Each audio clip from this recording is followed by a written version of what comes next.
6.5%, was it? Is that what the current odds are of the Stanley Cup? Well, and if you look at the round-by-round progression, the Stanley Cup favorite is the Vancouver Canucks. Like, what a time to be alive! Talking you through every goalie controversy, scoring slump, and draft lottery bust, this is the C4 Podcast on CanucksHockeyBlog.com. Here they are, the best starting lineup we could afford under the salary cap. Chris, Matt, Anna, and Adam. Welcome to another episode of the C4 Canucks Hockey Podcast, brought to you by Anna and Chris. I'm Chris, she's Anna, and I have to ask, why so mad? Why am I mad? Well, it's a callback to the game this weekend. Did you not hear the hot mic? Yeah. Where, like... Why so mad? Why so mad? Like, surely, I mean, you have siblings. You remember that from when you were younger, right? Why so mad? It brought me back to, you can't get mad, I'm not hitting you. You can't get mad. That's right. Yeah. Well, I did see your comment on Twitter. Well, I don't tweet. I do go and take a look at what's going on there every so often. And you essentially said you were going to call your mom. Yeah. Hi, Anna's mom. Who is very shortly on her way to Vancouver. So she's sweet. Not quite in the air, but by the time this goes out, she will be in the air on the way to Vancouver. Hi, Mom. Will she have the opportunity to listen to the episode while in flight, or will I have not published it in time? A good question. Like, are you telling me I should push this episode out before I go to bed tonight? Maybe I'll just make her listen when she gets here. Oh, just play it over the speaker. I mean, to be fair, she'll probably have a few nights where she's waking up at odd hours, so, yeah. Mm-hmm. And what else does one do except for listen to C4? Mm-hmm. And if memory serves me correct, as proclaimed by Chris Faber, my voice has a tendency to put people to sleep. So. Yeah, I was going to say, maybe we shouldn't be advertising our podcast as a cure for jet lag, but... Well, hey, if we're good for something, it's better than not being good for anything. Sure. So how about them Vancouver Canucks? We recorded an episode just over a week ago because, again, you apparently thought the Oscars were something cool, and then I had to get my daughter registered for swimming. Were the Oscars cool? They were pretty cool. They kind of fell out how I thought they were going to fall out. Like, Oppenheimer won a bunch, even though I don't think it necessarily deserved it. Cillian Murphy did deserve his Oscar. He was great, but yeah, the Oscars were fun. There were some really cool films getting some recognition as well, so. Yeah. I did get my daughter into swimming lessons, not the lessons that I had wanted. Oh. It was just nuts. Like the system, even with the virtual queue, was like just barely holding on under the strain. And it would say there's 4 spots available. And I'd click the link and it would load. And I'd select who I'd want to register, which is my daughter. And then it would say there's no spots. When in fact, the way the system had worked historically was that you would select it and then it would hold. It's like holding for 5 minutes. Yeah. Right? Like, kind of like, So basically, what you're saying is, how the people trying to get Taylor Swift tickets feel. Well, I never even got the opportunity. My sister forced me to submit my email address, and I just got the email to say, thanks, you didn't qualify. Yeah, same. I did that for my friends. Yeah. No, Baby Force did get registered in swim lessons in May, Saturday and Sunday morning for essentially the entire month. So she's not going to drown. That's great. Hopefully not. That would be not good. Great news. Drowning is bad. Drowning is bad. The Vancouver Canucks, though, when we recorded our episode, it was before the game, and I had said, I don't know. I'm kind of worried. And apparently I was worried about the entirely wrong thing. Yeah. We shouldn't have been worried about the Jets at all. They're a complete, pushover. Yeah, because the week that was an interesting week. The Vancouver Canucks had leads in every single game that they played this week. Yeah, so they had their foot in the door.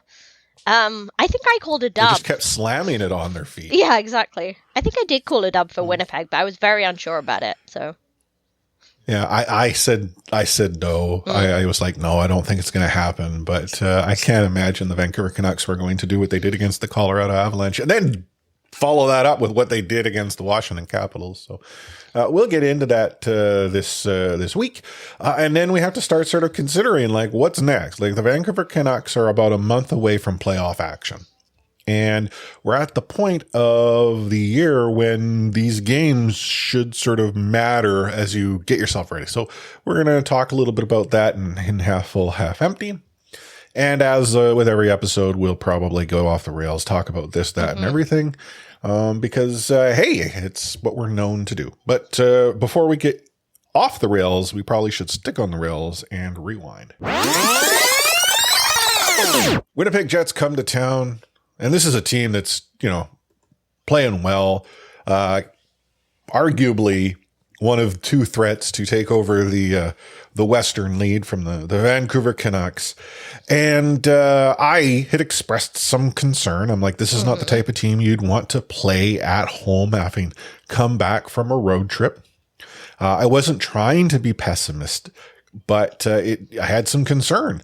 And 2 minutes into the game, JT Miller told me that my concern was not valid. Mm-hmm.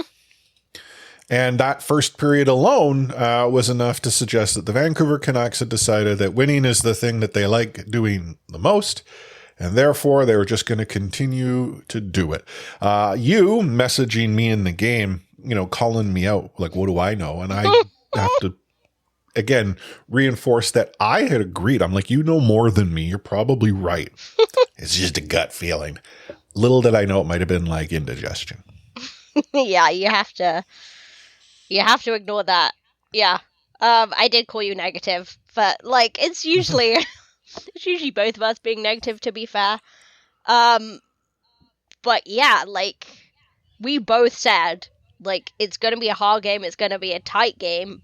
Battle of the goalies. And it's oh no, goalies are going to get run. So yeah, hella buck, hella what? Could not stop anything. No, he could not. But arguably, there was concern in the net for both teams. You had Winnipeg, who had Hellebuck not being able to stop a beach ball. Mm-hmm. And you had Thatcher Demko withdrawing his services yep. midway 2/3 through the game. And at the time, the belief was oh, what's up with that? Maybe the Canucks have a 5-0 lead. Oh, maybe he's pulling a Luongo. Because, hey, you know what? Got a lot of gear on. Sometimes you got to go take care of business and give yourself ample opportunity and time to do so. Little did we know, he was sporting an injury in the morning. Yeah. That got worse during the game and got real bad real quick. Yeah. I've got to say, first off the rails moment right here. It's so funny, just Canucks Twitter, has that dialed in that whenever a goalie is missing, it's you'll get half of the people running around like headless chickens, the other half going, oh, he's just pulling a Luongo.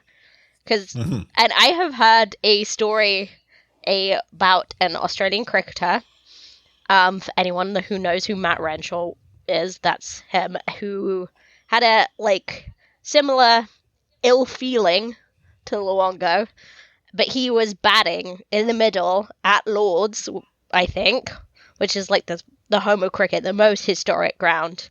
And you could you're not really supposed to leave once you start batting, which could be days. You could be there for hours and hours before you get a break. So I think he told the umpire, I don't feel good. I think I need to, get to a bathroom. And the umpire was like, okay, well, we have drinks in 10 minutes. Let's wait till then, and then you can go, and that's fine. Mm-hmm. Did he make it 10 minutes? No, he literally, made a run and then kept running because he was like, no, I'm not going to make it. Sprinted off the pitch. Not as bad as goalies, but he did have, the pads, the helmet. You have quite a lot of pads to come off. Did he exit view before? Yes. So, I think he made it to the changing rooms. I don't think he made it to the washroom, unfortunately. Well, I mean, but that's up for debate because I'm going to presume that he made it somewhere.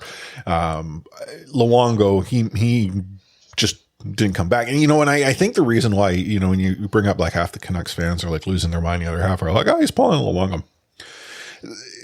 The Vancouver Canucks had not seen the playoffs in some time. Luongo, who single-handedly willed the team into the playoffs, doesn't come out to start overtime. Danny Sabourin goes in net. People lost their mind. Like, what the heck is going on? And he wasn't on the bench. So it's like, oh my goodness, Danny Sabourin, I don't think he's got it in him to, carry this team like, Louis does. And when Luongo came back on, people were like, oh, okay, I wonder what was wrong. And then obviously Lou shared. But that will be forever Canucks meta. Just like, Markstrom and, or wasn't Markstrom, it was Eddie Lack, wasn't it? Oh, who was it that had the Eddie Lack, who had the Eddie stains. Lack had the Millionaires.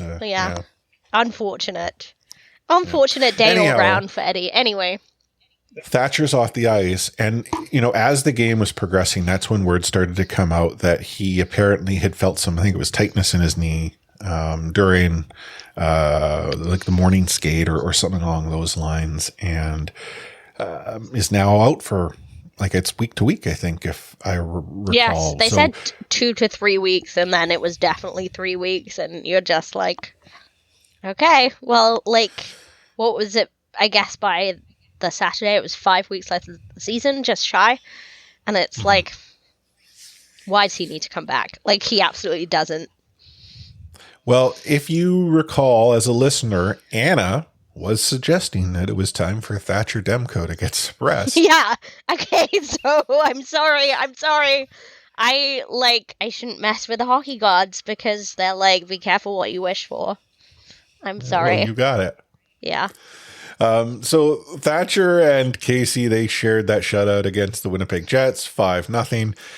Vancouver's at home for like ever, and in not only being at home forever, has themselves a whole lot of time in between games. So that meant having get that 5 donut win on the Saturday, they had to wait until the Wednesday to take on the Colorado Avalanche when the Avs found their way into town. Vancouver got off to a hotter start than they had on Saturday. They scored a goal probably well before at least a third, maybe half of the fans actually got to their seat, because Vancouver crowds are really well known to show up midway through the first. Yeah, and it's a 7:30 start, so like realistically, all the fans should have been in their seats, and I should have been in my seat on my couch. But it's just like you have too much time almost. So you just think, oh, like, I can get another drink. We have time. You don't have time. Just go sit in your seats. You don't have time. Yeah. Yeah. JT Miller scoring 24 seconds into the game. And not to be outdone, Ilya Mikheyev scored his first goal in about 7 years. Only a couple of minutes later to put the Vancouver Canucks up to a 2-goal lead. And that entire first period, Vancouver it felt to me that they were in control. Shots were even, but Vancouver was front foot hockey.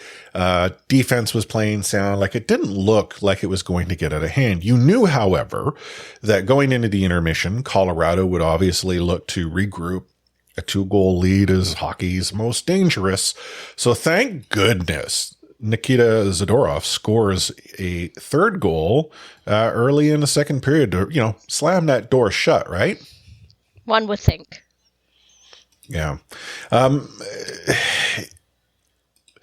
goal that Mikko Rantanen scored late in the second period really felt like Vancouver was doing everything they could to get into the intermission and were coasting. I wouldn't say they took their foot off the gas necessarily, but maybe their foot was just hovering.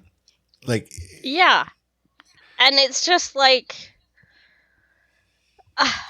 it's Colorado. Like, to me, I'm just like, what are you doing? You can't lose your concentration, like, for a second. But it did feel like they were coasting fully, because it felt like Colorado definitely also didn't get the memo about the game starting at 7:30. They were definitely on the back foot. Canucks were skating super well. Colorado were chasing them. But it's just like that. Like, you can't let your focus slip at all, and they clearly did. And it was wide open hockey in the second period. Like, the Vancouver Canucks outshot the Avs, despite the Avs playing, a little fast and loose. But that goal at the end of the second period gave the Avs some life. And I'd have to think that Tocchet laid into the team like, hey, you can't take your foot off the gas. Good teams don't do that. You got to play, smart hockey, be responsible, play a disciplined style of game. Now, you can hate on NHL referees, and we'll talk more about that as we get into the game this weekend.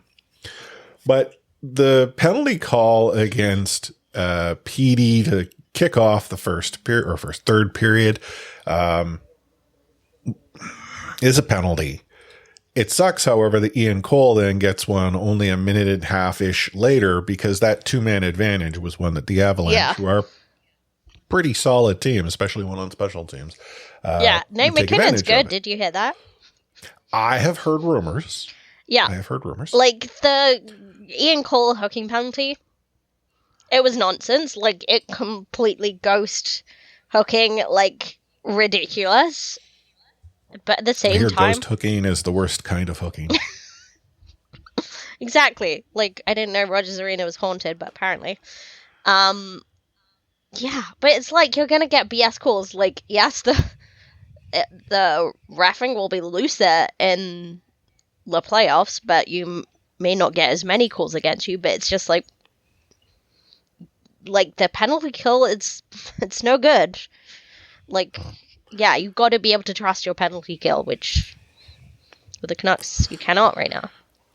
No, and that 3-2 goal took the wind, if there was any left, in the Vancouver Canucks sails and completely removed it. The Canucks looked dead in the water. Yeah.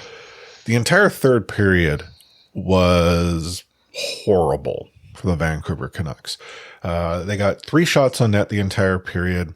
You at that point, having seen that 3-2 goal, kind of came to the realization that Colorado was going to score more, and the hope was that they didn't have 2 in them. If you turned it off at the end of the third period, you'd be like, well, hey, Chris, they only had 1. But apparently, again, this team is a good team who, unfortunate for Susie that the puck goes over the glass late in the third, but it felt overtime, inevitable.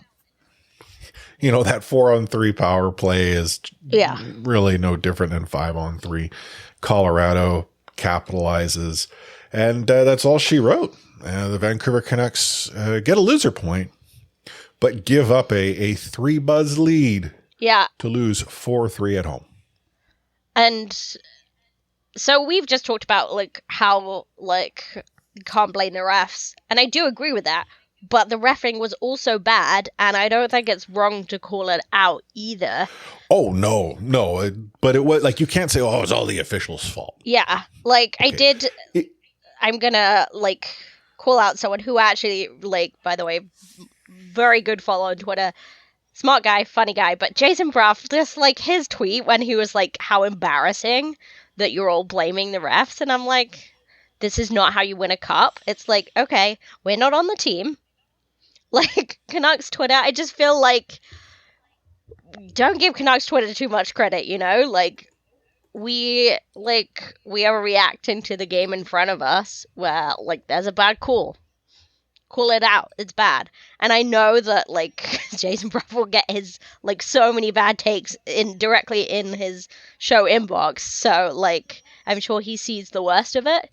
But it's just I don't think it's embarrassing for fans to call out or even blame the refs. Just it's on the team to respond. Let's not stop blaming the fans again. No, I mean, I'm not trying to blame fans here at all. I know you're not. I feel the refereeing did not help. But when you're held to 3 shots over the course of a third period, you either play smart defensive hockey, or you play horrible hockey. And unfortunately, the Vancouver Canucks were playing horrible hockey. They weren't playing smart defensive hockey. If anything, one might argue, well, Chris, they were trying to hang on. You can't hang on when you've got adversity. That's how you overcome adversity. Anyhow, yeah, Canucks lose. Yeah. Like, there's going to be way more adversity to come, right? Yeah. 3 games against the Avs this season. The Vancouver Canucks have lost all 3. They've scored the first goal on all 3. Yep. So the Avs have some form of kryptonite. It's kind of like old school Avs where they roll into town. You're like, oh man, good Canucks team's going to lose. Not because they're going to Canuck it up. It's that Colorado's, got some spell that they can cast. Yeah, but like Colorado are a great team. Like losing to them a few times a season isn't like embarrassing on paper, but it's the way they're doing it. That is embarrassing. Yeah. So at this point, Vancouver Canucks got the 2 against the Jets. They got 1 against the Avs. That leaves 1 more game to play before we have to record. And thank goodness the Capitals are coming to town because the Capitals, they haven't had as great of a season as maybe they would have liked to. And, despite, the Vancouver Canucks maybe still feeling a little nervous, having given up that lead against the Avs, they get themselves that early goal that, sets them apart. And that early goal, 111. Like there has to be a stat that says Vancouver has the most goals in the first 2 minutes or 3 minutes of NHL games this season. Yeah. Brock Besser gets himself that goal. And the Canucks start to play some hold-on hockey. Not the most exciting high-event hockey, not the most exciting type of hockey, but hold-on hockey. Yeah. Unfortunately, when you start playing that in the first period, like, and let's... Oh, wait. You're not supposed to do it at that point? Yeah. Oh, okay. And like you said, Washington haven't had the season they planned on. And... I think it was before the game even started. I forget who even said it. Was it in the commentary or the analysts? Anyway, they were just like, they're desperate. Like, but yeah, like, Washington aren't making the playoffs, like, unless they get their act together. So, yeah, you can't play a team desperate for points that plays disciplined hockey and just hold on. Yeah. Capitals came out in the second period as a team that saw that, this one's holding on. Let's show them what happens when you do that. 14 shots in the second period. They got 2 goals. The problem is they got 2 goals within 2 minutes of each other with Wilson and Ovechkin's markers. The Wilson goal, arguably a very pretty goal. Mm-hmm. Unfortunately for the Vancouver Canucks, they did win that defensive zone face-off, but proceeded to lose the puck early and then failed to pay attention to where players were on the ice. The Ovechkin goal, however, apparently Ovechkin still has it. Yeah, I mean, like, Ovechkin's either desperate to make the playoffs or desperate to break a record, so... yeah, like, it was just, like, frustrating, because it's just, like, so, like, preventable, like, yeah, the giveaways were just, like, idiotic in that game, I thought. I had made a comment, and this had, in the third period, Canucks have an empty net, and JT Miller, who has been having just a rough night with the puck, proceeds to cough it up at the blue line. Like, I don't exactly know what he was looking to do, and that might have been part of the problem. Maybe he wasn't sure. He tried to do 3 things at once, only for that puck to be coughed up, and then I think it was Hronek. Yeah, it was. It was on the ice that got back to prevent what looked to be, that's an empty net goal that's going to be scored. But the 20 seconds or so that got consumed really eliminated any opportunity the Vancouver Canucks had to try to get that, second goal to tie it out to take it to overtime. But if one thing I can maybe say that I couldn't say against the Avs is that the Vancouver Canucks did try in a third period, whereas Washington was like, hey, we're going to hold on. And unfortunately for Vancouver, they simply could not get puck luck, really. I mean, all things considered, Lindgren did everything he could to get in front of every potential shot. And I want to say that Washington also blocked quite a few in the third period alone. But the game should not have got to that point. Yes, that's the thing. It's just like Lindgren had a good performance, like a great performance actually, like Canucks and getting all-star performances out of goalies, right? But yeah, they shouldn't have been in that position. It just felt so lackluster. The defensive issues concern, and especially as like Canucks have done that a few times this season of the give away 2 quick goals in succession. Mm-hmm. That's a concern for sure. But it's just like they had time. They had plenty of time. They had half a game to get back in it, and they didn't. Now, there were also complaints about the officiating in this game, not because of calls, but because of the calls that weren't made. Well, yeah, that icing call. Which apparently the linesman came to the Canucks bench in the third period to say, my bad. Which, I'm like, did he do that because he saw a replay? Or did he realize after... I think that's what... made the call. I think that's what happened. Okay, because I'm just I like, bet you... if you realize after you make the call, change the call. Well, so I don't know if it was Bieksa or Friedman that had said it during the intermission, is that the rule is that whomever reaches the dot first gets the whistle. And like when you watch the replay, I think the Capitals there first. But there's no way he's getting to the puck. That's the thing. I know they're just... During the discussion, they actually said that's not the rule. Some people misinterpret it as that, but the actual rule is that's when you make the decision about who's going to get to the puck first. Yeah, I mean, Giuseppe's getting to that puck. Of course he is. And I was just in fact, the whistle's blown and he's like... But of course, Ron McLean. Oh, I'm not talking about Ron McLean. I know. First of all, doesn't know what he's talking about 90% of the time, but, like, of course he defended the refs. But to me, I was just like, I actually don't think that blown call excuses that goal they're giving up in any way. But why make such a big deal? But that goal happens because of the icing. To me, I was like, why highlight it if you're just going to get the take wrong anyway? But... I genuinely think the linesman had watched a replay during the intermission. Yeah. Sees it. And hey, you know what? They make mistakes. Like, it's going to happen. The problem was that particular mistake led to the goal. Now, before someone goes, yeah, see, that's why. Well, okay.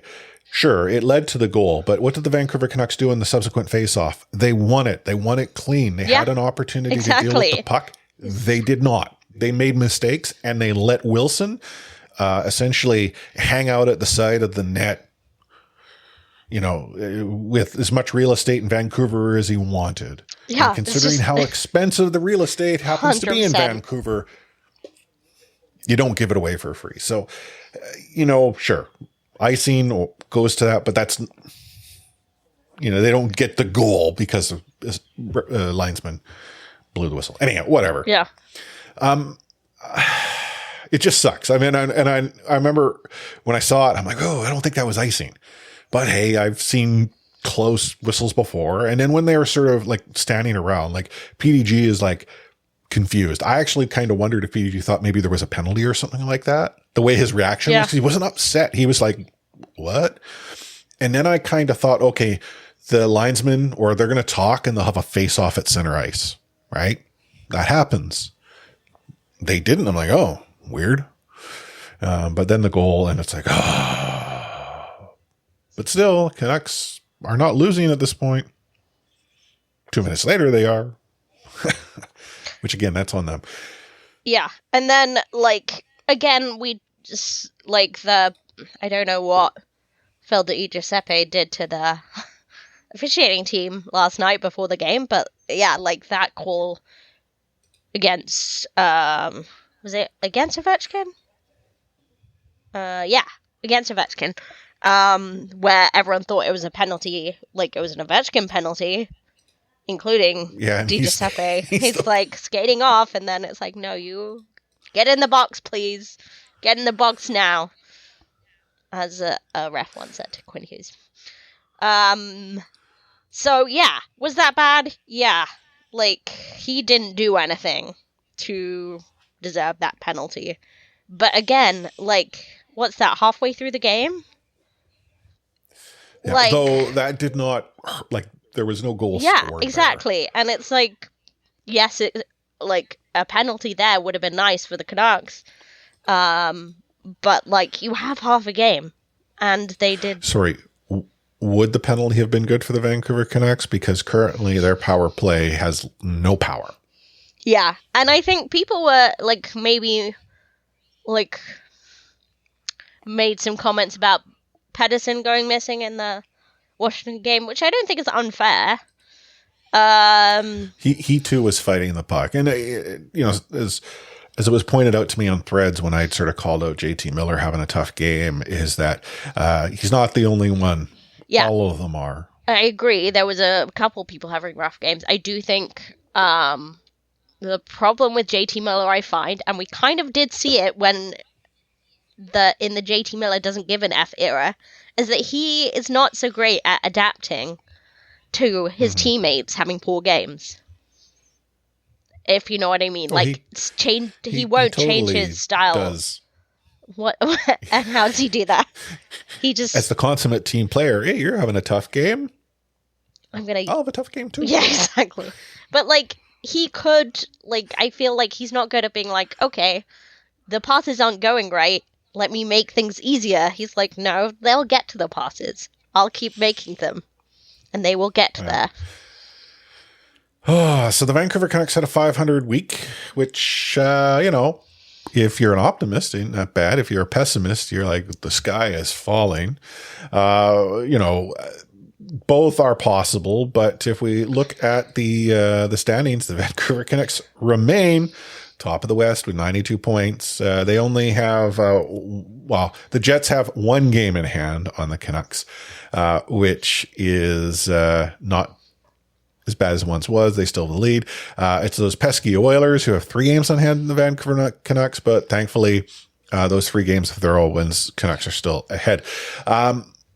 As though we look at the week that will be, the Vancouver Canucks remain at home. Again, they don't head out on the road until next month. And they have the Buffalo Sabres in town on Tuesday. They've got the Montreal Canadiens in town on Thursday, and the Calgary Flames in town on Saturday. As I am a pessimist, I'm kind of worried about the Canucks against, to be honest, all 3 of those teams. But if I were to embrace the fact that the Canucks are playing teams who themselves aren't doing hot at all. Like, I think who's got the best record out of those 3? Buffalo? No, it's Calgary. Calgary's 530. Buffalo's 509. Montreal's 455. Like, these should be 3 wins this week. And the pessimist in me wants to say no. But we're going to call... And I'm demanding that you also call this, it's a Buffalo Sabres win, because Mama Forsyth's going to be there, so... So wait, you want the Sabres to win on Tuesday? No, as in versus Buffalo, sorry. Oh, okay. Yeah, they're going to, because my mom is there, they're going to have to win. Canucks are just going to have to do it, sorry. Like, that's how it works, so they're going to beat Buffalo, for sure. Okay. I say they beat Montreal and they lose to Calgary. I'm going to say they get 2 points out of all 3 games. Yes, love that.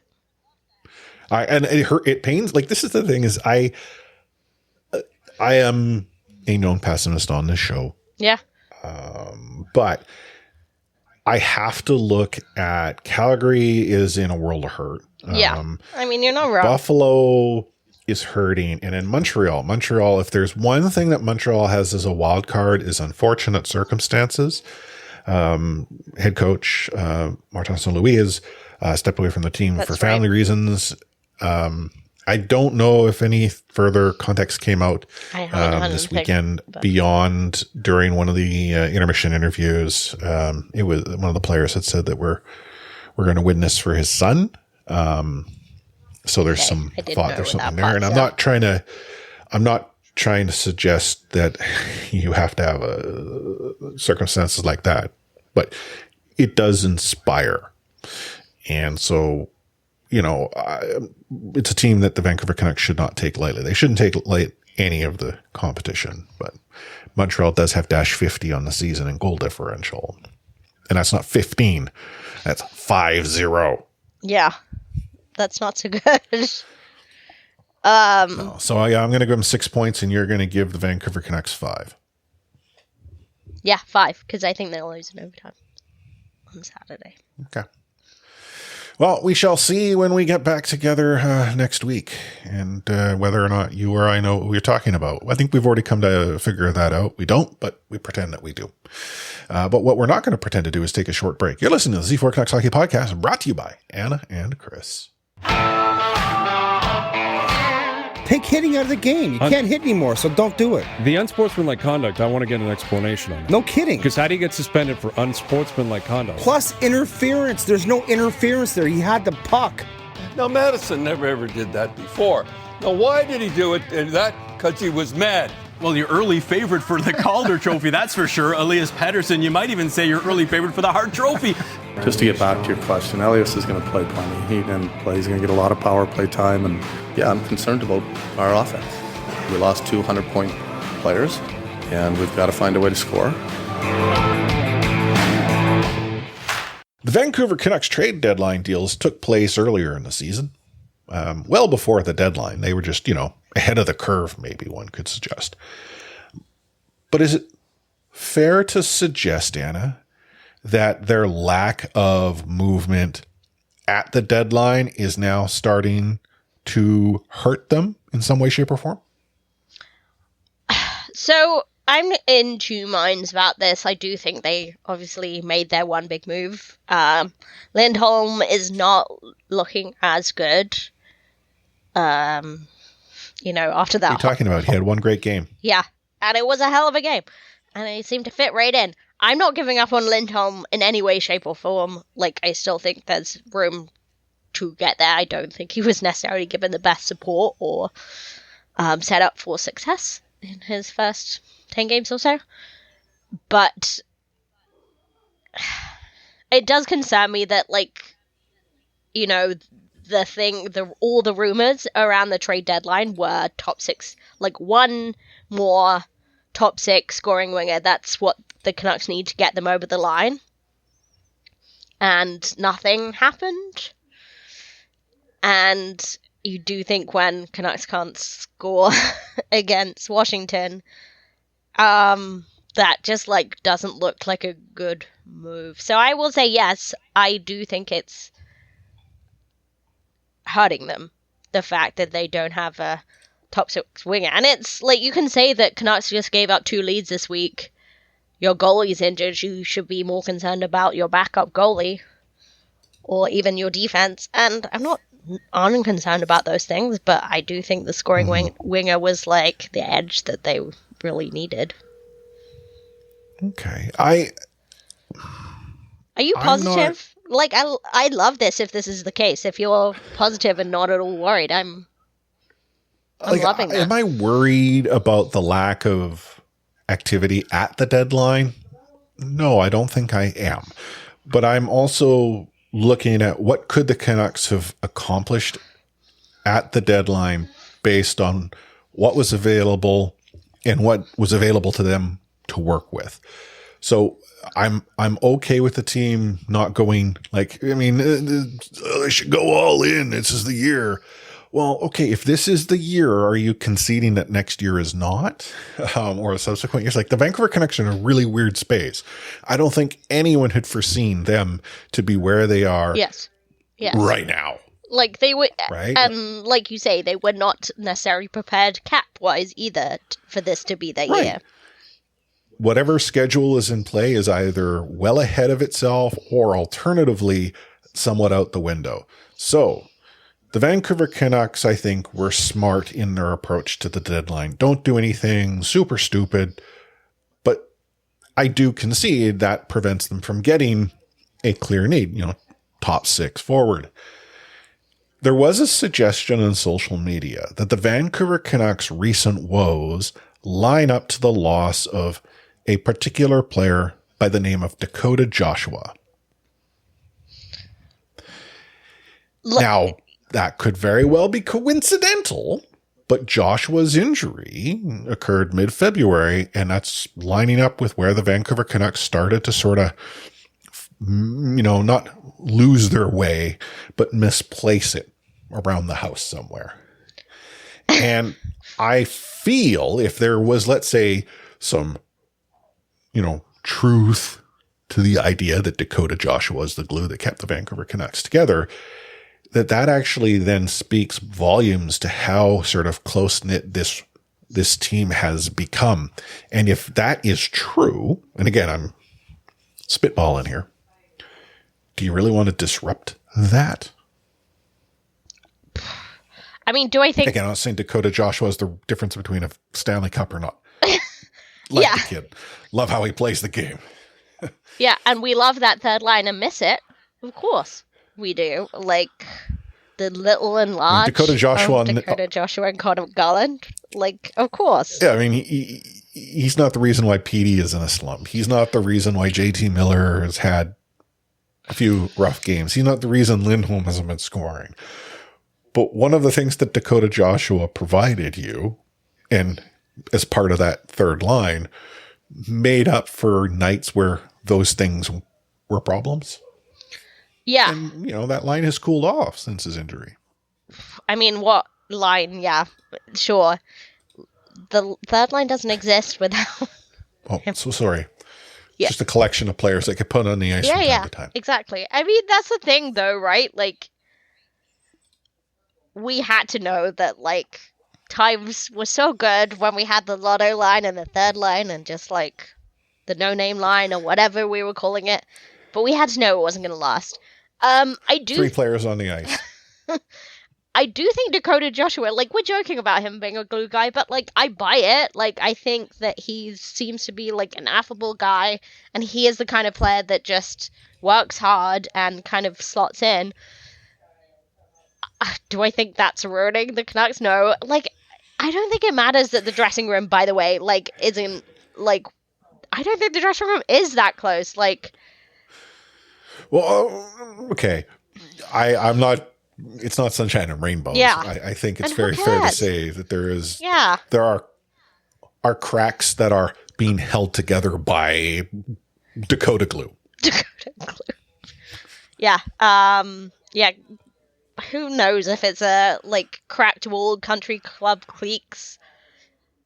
But, yeah, I think, like, this is oversimplifying it, but looking at that team and the talent on that team, like, there's no way you should be giving up a 3-goal lead to Colorado, no matter how much, like, how it shakes out, like, who's playing on what line, who's missing, and who's in goal, frankly. Like, is Casey DeSmith going to stand on his head the same way Demko does? Of course not, but, like, No. There weren't any, like, times this week necessarily where I was like, oh, yeah, like, he has lost us that game. I never thought that. Well, if anything, it's just that there was the potential that Demko might have stolen one of those 2 games that we saw. That's not what DeSmith's about. No. Right. He gives you a good effort. He doesn't commit grand larceny. No. Word on the street is that Casey DeSmith also doesn't jaywalk. He also, rumor has it, always ensures that the grocery cart's returned. Yeah. I don't know. Like, There's I don't want to transgressions. dive too deep into either of the goalies' personal lives, honestly. I know, I'm being facetious. Yeah. I'm treading on some very... There's rattlesnakes in their grass, Chris. Yeah, I know. We don't have an F word this week, so... No. Moving on. We'll probably Dakota be coming up soon. He's the reason the Vancouver Canucks aren't doing so hot. The moment he got injured, things fell apart. I think we've agreed on that. Yeah. Dakota Glue. McCabe's knee getting better, turns out, was a bad thing for the Canucks. He played better when it was messed up. So well, he probably had, he's readjusting to the balance, right? You hear this where players have significant injuries and then things get fixed, but they've become so accustomed to playing when it's messed up that they can't readjust when things are right. Sure, but it's been a while, so let's hope that goal he scored this week is the first of many. The floodgates reopen. Yeah. Well, but that said, the Vancouver Canucks aren't winning at the same pace they were at the start of the season. They had to slow down. Despite this, and despite some slumps, the Canucks still find themselves atop of the West, atop of the Pacific. They're within reach of the league, but I think it's fair to say that the President's Trophy is likely out of the conversation. Which we talked about. We don't want it anyway, right? Yeah, I mean, if anyone out there's listening like Chris, the Canucks have 92 points, and the Bruins, who currently sit atop of the league, have 95. Math suggests it's not a reach. Okay. The thing about this is the Canucks would have to turn it around. The Bruins would have to start sucking, which I'm perfectly fine with. But then you also have to ask that the Jets slow down, the Oilers slow down so they don't put pressure on the Canucks. And if we look out at the East, the Rangers and the Panthers also need to equally start falling apart. I don't think all of those things are going to happen. So focusing on what's happening out West, and more specifically within the division, you wrote this in the rundown, and I think it's a very cognizant question. Is it important that the Vancouver Canucks win the Pacific? Yeah, I mean, it's hard to say, right? Because if we're watching the standings, did Vegas jump up, or Canucks are still playing Vegas if the season finished today? Let's see here. No, they are still playing. So Vegas. Yeah, Vegas. Yeah. Still Vegas. I don't want that. Don't know about you, but I don't want it. I would like for the Canucks to, I feel like if I had to pick an opponent for them out of probable playoff contenders, I would pick Nashville. I don't know about you. Well, okay. So. And that's not a slight to Nashville. It's like. No. This is picking out Vegas, the 8 best teams. Yeah, when we talked about the arms race happening in the West, I think it was very clear that the Vegas Golden Knights, they done loaded up. Mm-hmm. You don't want to mess around with a team that done loaded up like that. But what are your thoughts on the Los Angeles Kings? I mean, we've kind of talked about this, that like the Kings, like, do they have it yet? I don't think so, but they play disciplined hockey, and that seems to catch the Canucks out. And that, like, they're patient, they wait for their moments because they don't have the talent to be playing fast and loose hockey at all. So, like, do I worry about, and I choose these words carefully, a team like that? Yeah. Well, and I'm not suggesting I would prefer the Kings. Like, I'm not saying, here's the team I want to play. But why I bring up the Kings is that I think there is a chance that the Golden Knights steal that third spot from the Kings in the Pacific. Mm-hmm. And if that were to occur, and the Vancouver Canucks, let's say at top of the division, top of the conference, then ultimately the Kings would be who Vancouver takes on. A couple of notes just on sort of where records currently stand. The Nashville Predators and the Los Angeles Kings currently have poor records at home, but their record away pretty darn sound. And I think that reinforces disciplined hockey, because teams that are disciplined tend to play a much more conservative type of game on the road. And if the Vancouver Canucks have home ice advantage, I mean, 4 out of 7. That the Canucks maybe run into us, but we're struggling against those teams. I'm kind of wondering if then instead are the Golden Knights that bad? Again, pre-deadline Vegas had a winning record at home and a .500 record away. And two things I would say is, one, we don't want to be running every series to 7 games if you can help it. If you want a long cup run, you ideally don't want to go 7 games in your first round if you can help it at all. And two, let's not forget, this is not the Vegas we will be playing, because the Vegas we will be playing will have Thomas Hertl and will have Mark Stone and his sewn together spleen, at the very least, and Romulana maybe, but the Vegas of the regular season is a mirage. But casino. I mean, the likelihood of Nashville falling is slim. I mean, they're playing some pretty solid hockey in their last 10 undefeated, 8 wins to, well, let me rephrase that. Points in their last 10. Yes. Because they're undefeated through 60. Lost 2 in overtime. Yeah. But the, Canucks, could they fall behind Edmonton? That, is a possibility. Could they fall behind the Jets? Also a possibility. Those are factors that do sort of come into the mix. And, when I look at where the standings, present themselves, the Vancouver Canucks then would be playing, if they fall into that 3rd spot, and that would happen if, I don't many think teams could. Yeah, I don't think that's. Yeah, I don't think that's going to happen. Well, I mean, but that's the thing, is the Vancouver Canucks have a 1-point lead right now on the Jets, the Avs, and the Stars for the West, right? And so the Jets have a game in hand, and then the Canucks have a game in hand on the Stars. They're even with the Avs. The Oilers, they're the team holding 3 games in hand with 84 still. They can't catch up to Vancouver if they win those 3 games. But that also means that the Vancouver Canucks, if they're losing that many for the Oilers to start playing catch up, they're likely falling down behind the Jets, the Avs, and Stars. Mm-hmm. If in the sense that were to occur, the Canucks could very well fall from 1 and find themselves, to 2 or potentially, 3 or 4 if the Oilers were to jump. So, I mean, this is I don't know. It's hard to sort of prognosticate who they'll play, because there's so much. I guess this is why I'm asking. It's at more the top of the conference. It's less about Canucks. I mean, what they have to do is win as much as they can.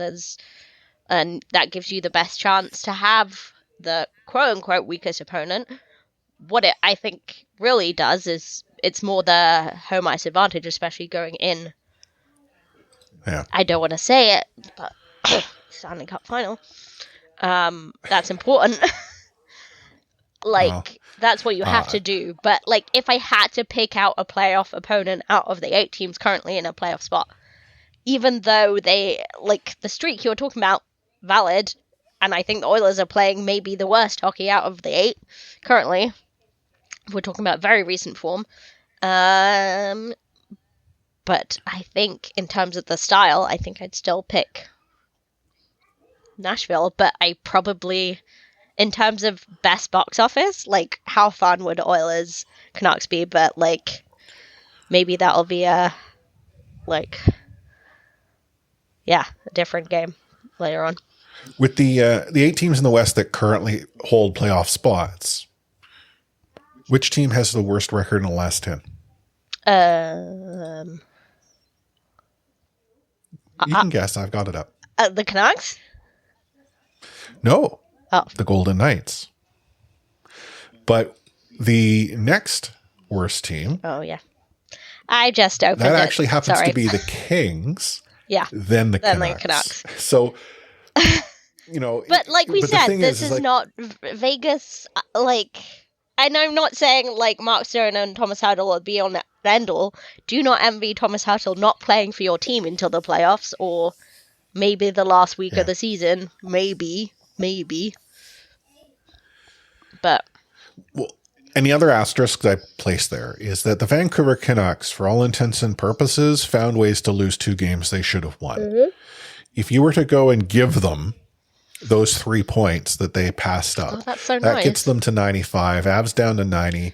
Those, put the Vancouver Canucks into a record that's akin to the Avs, sort of where they're at right now. Like it, all things considered, the Vancouver Canucks aren't in a bad way. It's just unfortunate that they're finding ways to slump now. Yeah. But there's plenty of time to fix it. And there what's going to help? But they must. The 3 teams rolling into town this week. One would hope. Yeah. Oh, but hey, we'll be back again next week to see whether or not our optimism should be rewarded. Last time I was pessimistic, you were pessimistic, we were punished. I'm really hoping that that's not what the team does. But we'll see in the future as to whether or not Mama Forsyth got herself a W and whether or not the Vancouver Canucks followed up with 2 more. Mm-hmm. Anna, we are at the end of an episode that we would normally clock in at about an hour, so we've got a moment or two. You got any, sage advice, words of wisdom, posers, or anything for our listeners this week? Well, I want to say a couple things, actually. First of all, I want to say it's going to be a day late by the time you publish this, but happy St. Patrick's to all of those who celebrate. The Island rugby team won the Six Nations Championship this weekend, so that was very exciting for me and my family. The Abbey Canucks celebrated on St. Patrick's by winning 8-3 with a franchise record number of power play goals. So that's exciting for them. They did have their dog game on Saturday. So I would encourage listeners to check out the Abbotsford Canucks feed for today for the hockey and yesterday for the cute dogs. Because they were adorable, and there's lots of adoptable dogs, especially so if you live in the Fraser Valley region looking for a dog. There's some adorable dogs available for adoption. Yeah. Oh, well, I'd love to get another one, but I can barely keep up with the one we've got. Yeah, and I'm sure the cat would probably move out if we put home another dog. She would pack a little cat suitcase and move out. She would. Well, I mean, we came home today and she's trying to escape. I think she's decided, I'd like to go somewhere else now to a family who loves me more than you do. Wow. But then she gets out onto the front step and realizes the world is a scary place and comes running back in to save her escape to kitty treats another day in the outside world. Well, I mean, one of the nice families that she thinks exists, they might, right? Final words from me. I actually just want to reiterate, how cool it is to eventually find those that support the show. I think, was it last week or maybe the week before, I'd said, hey, I had stumbled across a review that someone had left 9 months ago about the show and how we're even killed. We don't shoutcast. We're a pretty solid show. I found some other feedback from just over a year ago about how, while we don't do anything that's too different from other podcasts, they always appreciate how we don't take ourselves too seriously and also occasionally go off the rails and just have fun. And I thought that's kind of cool. That sums us up pretty well, don't you think? Yeah. It totally does. I mean, if we took ourselves seriously, this podcast would have ended 5 years ago. Yeah. 6 maybe. Yeah. And while we admire our colleagues, co-workers, whatever you want to put as the cohort of Canucks podcasters who do 5 shows a week or are trying their damnedest to get into that serious journalistic space that isn't us whatsoever. So we just like talking how serious of a show we are. Our intro still says that Adam and Matt are on it. Yeah. So. And by the way, I have written a new intro. We just have not recorded it. Well, okay. It's a combination of one needing to go and actually put it together. Yeah. Don't get me wrong. It's both of us being disorganized. I'm not calling you out. Getting the voiceover work or whatever. I was thinking about it actually today and, maybe that's something we tackle. Or better yet, maybe I pay someone to do it. Well, wait, that costs a lot of money and people should be paid what they're worth, but I can't afford what they're worth. So speaking of money, is it time to talk to our listeners as to whether or not they can support the show? It feels like we're begging at this point, but if you want to support.c4podcast.com, which will forward you off to Buy Me a Coffee, Rosanna and I like to call it. Buy me a pint. And you can support us by throwing some money our way. I mean, either as a one-off, a pint or two, to a monthly or annual subscription. And that goes towards just the costs that we incur to record the show, host it, what have you. We haven't got to that point where we actually have pints to spare, but, you know, yeah, if someone were to say, I would like you to buy a pint, literally, I would spend it on a pint as opposed to hosting. Yeah, I was drinking a Guinness and send a picture during this record, which I don't normally do necessarily, but it's St. Patrick's, and they would literally take away my Irish passport if I did not. But I've heard those rumors. Yeah, I had to buy it myself, so it would be nice if someone bought that Guinness for me next time. Man, we're begging. We truly are. Yeah, we don't care. We have no shame. I don't anyway. I thought I had a little shame. I don't know where I left my the shame. Things we do. Yeah, the things we do. Anyhow, it has been a week. If you wanted to take part in the conversation with us, though, and tell us about your week or whether or not we have any shame or lack thereof, you can join our Discord at C4 Discord, which is discord.io/C4podcast. You can shoot us a note on social media. We're at the C4 Podcast on most social media platforms, except for Threads. We're at the real C4 Podcast. And if you wanted to just shout out to Anna or I, she is a Forsyth and I am a Light Force. But on behalf of Anna, myself, Chris, and, well, us, because that's all that's left on this podcast, despite the intro telling you otherwise, we out.